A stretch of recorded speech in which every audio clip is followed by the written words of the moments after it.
नमस्कार, मैं हूं आपके साथ अर्जुन खजूरिया। इस समय बड़ी खबर आ रही है देश की राजधानी दिल्ली से। दिल्ली के एलजी ने एसीबी को ऑटो फाइनेंसर्स के साथ परिवहन अधिकारियों की मिलीभगत की जांच करने का निर्देश दे दिया है। दरअसल बुराड़ी परिवहन प्राधिकरण में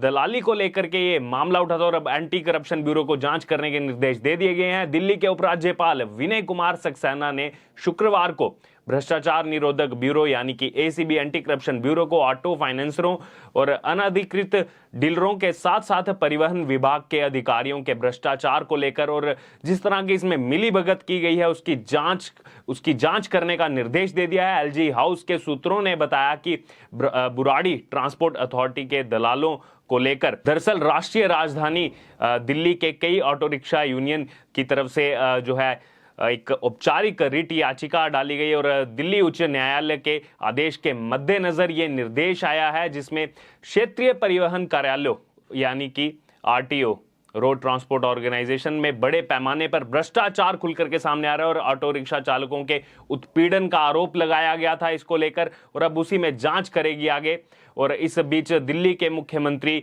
अरविंद केजरीवाल और एलजी विनय कुमार सक्सेना के बीच रविवार यानी 24 जुलाई को नए सिरे से जो है एक नया विवाद खुलकर के सामने आया, जब सीएम ने असोला बट्टी में वृक्षारोपण अभियान के पूर्व निर्धारित संयुक्त कार्यक्रम को छोड़ दिया। और बात की जाए उसमें अरविंद केजरीवाल नहीं पहुंचे। वन महोत्सव को लेकर के जो है ये कार्यक्रम था, उपराज्यपाल और मुख्यमंत्री द्वारा संयुक्त रूप से इसे चलाया जाना था और एलजी के सूत्रों ने रविवार को इसमें बोला था कि कोई भी हैरान रह जाता है कि क्या जाहिर तौर पर अवैध आबकारी नीति की सीबीआई जांच की सिफारिश को लेकर के जो है मुख्यमंत्री का ध्यान दिल्ली की पर्यावरण संबंधी चिंताओं से जो है हट रहा है। ये जो है साफ तौर पर ये एलजी के सूत्रों की तरफ से कहा गया और हालांकि दिल्ली सरकार के सूत्रों ने इसको लेकर दावा किया कि चूंकि सरकारी कार्यक्रम को एक राजनीतिक कार्यक्रम भाजपा के रूप में बदल दिया गया था, इसलिए मुख्यमंत्री और अन्य मंत्री उस कार्यक्रम का हिस्सा लेने नहीं पहुंचे। लेकिन इस बीच ये जो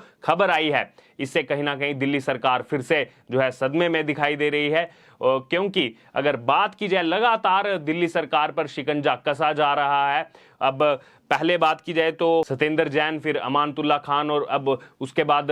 मनीष सिसोदिया का नाम जिस तरह से विवादों में गिरा हुआ है और अब उसके बाद दिल्ली के डीटीसी को लेकर आरटीओ को लेकर के जिस तरह से अब एंटी करप्शन ब्यूरो को जांच करने के आदेश दे दिए गए हैं कि किस तरह से यहाँ पर उत्पीड़न हुआ यहाँ के ऑटो रिक्शा चालकों के साथ। क्योंकि अगर बात की जाए दिल्ली एनसीआर क्षेत्र की तो दिल्ली में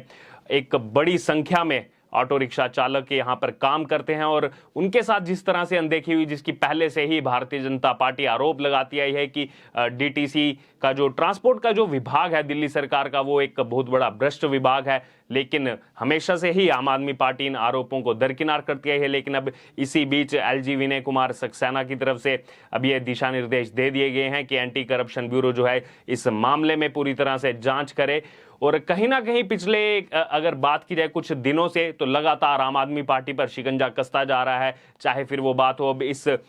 बुराड़ी के क्षेत्र के अंतर्गत आते इस ट्रांसपोर्ट विवाद को लेकर या फिर इससे पहले जिस तरह से दिल्ली की शराब आबकारी नीति को लेकर से लगातार दिल्ली की जनता अब आम आदमी पार्टी से सवाल पूछ रही है कि चुनाव से पहले कुछ और रंग आम आदमी पार्टी का देखने को मिला था, लेकिन उसके बाद अब जिस तरह से भ्रष्टाचार उजागर होकर के सामने आ रहा है, कभी जो है उस वक्फ बोर्ड में घोटाला सामने आता है जिसमें अमानतुल्ला खान उसके चेयरमैन है, उसमें किस तरह से योग्य व्यक्तियों को जो है नौकरी ना दे करके अयोग्य व्यक्तियों को नौकरी दी जाती है। अब ये ट्रांसपोर्ट घोटाला खुल करके सामने आ रहा है। इसके अलावा बात की जाए तो मनीष सिसोदिया की तरफ से किस तरह दिल्ली के जो तमाम शराब के माफिया हैं, व्यापारी हैं, उनको किस तरह से 144 करोड़ रुपए उनके माफ किए गए और उस पर भी बड़ा आरोप लग रहा है कि सरकारी खजाने का, दिल्ली सरकार के सरकारी खजाने का गलत तरीके से इस्तेमाल हुआ। वो सरकारी खजाना जो आम आदमी अपना टैक्स पे करके वो जो कमा करके लाता है उसके बीच से वो जो है खर्चा काट करके वो देश की सरकार को देता है ताकि देश जो है सुचारू रूप से चल सके। लेकिन उस बीच जब ये सब खबरें सामने आती हैं, जब ये रिपोर्ट में खुलासा होता है कि सरकारी खजाने का किस तरीके से जो है गलत उसका इस्तेमाल किया जा रहा है, वो बल्कि लोगों के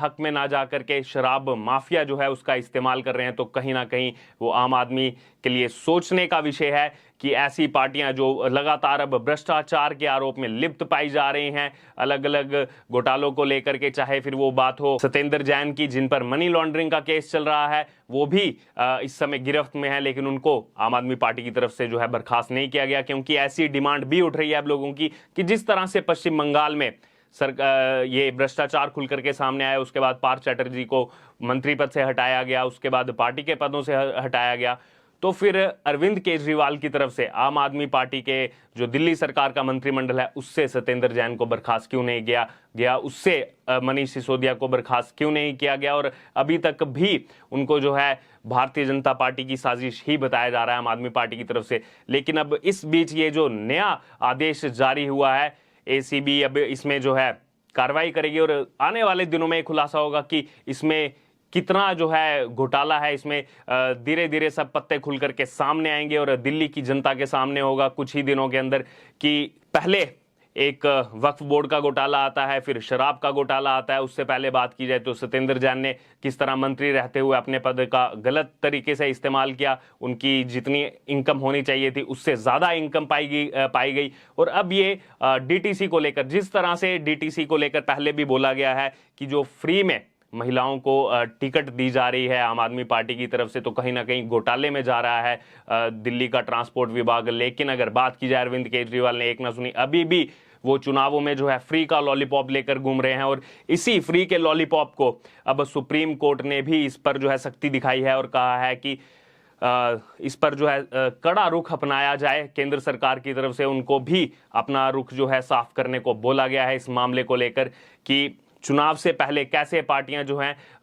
फ्री का जो है लॉलीपॉप दे रही हैं, और उसके बाद क्योंकि ये सब जो है किसी पार्टी के खर्चे से नहीं जाएगा, ये सब हमारे आपके जैसे टैक्स भरने वाले एक आम टैक्स पेयर की जेब से जो सरकारी खजाना बढ़ता है उसी टैक्स से जो है ये फ्री का, चाहे फिर वो टिकट बांटने की बात हो, चाहे फिर वो बिजली बांटने की बात हो, वो वहीं से जाएगा। तो इस पर भी अभी सुप्रीम कोर्ट में विचार मंथन चल रहा है। वित्तीय आयोग से भी जो है इससे सलाह लेने को बोला गया है कि क्या, और साथ में चुनाव आयोग को भी इसमें इन्वॉल्व किया गया है कि क्या चुनाव से पहले पॉलिटिकल पार्टीज जो है इस तरह की घोषणा कर सकती हैं चुनावी सभाओं में, क्योंकि जब आचार संहिता लग जाती है तो उसमें जो है चुनाव आयोग की काफी अहम भूमिका रहती है इन पार्टियों के कि किस हिसाब इन पार्टियों के लिए कि क्या ये वहां पर जो है रैलियां कर रही हैं, क्या वहां पर ये घोषणाएं कर रही हैं, क्योंकि कहीं ना कहीं ये देखा जा रहा है पिछले कुछ समय से देश के अंदर फ्री का लॉलीपॉप दे करके कुछ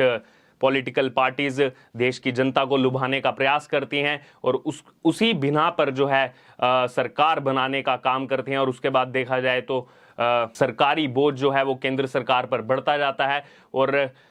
आने वाले दिनों में अब ये जो आदेश दिया गया है दिल्ली के उपराज्यपाल विनय कुमार सक्सेना की तरफ से, अब इसमें दिखेगा कि जो है कितना घोटाला खुल करके सामने आएगा। लेकिन कहीं ना कहीं इस बीच ये देखने को साफ तौर पर मिल रहा है कि जो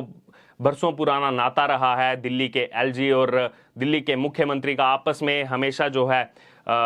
मतभेद रहे हैं और वो मतभेद खुल करके जो है दुनिया के सामने हमेशा से आते रहे हैं। हालांकि अभी अरविंद केजरीवाल ने जाकर के मुलाकात की और ये बोला है कि हमारे बीच में जो है मत अलग हो सकते हैं लेकिन मनभेद बिल्कुल नहीं है। लेकिन कहीं ना कहीं यहाँ पर ये देखने को मिल रहा है कि दोनों के बीच में जो है आपसी तालमेल बिल्कुल भी यहाँ पर नहीं दिखाई दे रहा। जिस तरह से लगातार एलजी पहले अनिल बैजल थे और अब जब से विनय कुमार सक्सेना आए हैं लगातार इनकी तरफ से आदेश दिए जा रहे हैं, चाहे फिर वो सीबीआई हो कि आप जो है किसी भी मामले को लेकर, चाहे फिर वो मनीष सिसोदिया का मामला हो या इससे पहले हमने देखा अमानतुल्लाह खान का मामला हो, उसको लेकर के जो है इंक्वायरी कर सकते हैं। तो ये बड़ा शिकंजा जो है कसा जा रहा है आम आदमी पार्टी के नेताओं पर, जिस ईमानदारी का चोला लेकर के पूरे देश भर में आम आदमी पार्टी अपना प्रचार कर रही है और लगातार ये आरोप लगा रही है कि बीजेपी जानबूझ करके हमारे नेताओं को टारगेट कर रही है, क्योंकि हमारे देश, पूरे देश भर में जो है धीरे धीरे आम आदमी पार्टी का विस्तार हो रहा है। और इसी बीच बीजेपी का कहना है कि हमेशा से आम आदमी पार्टी झूठ बोलती रही है और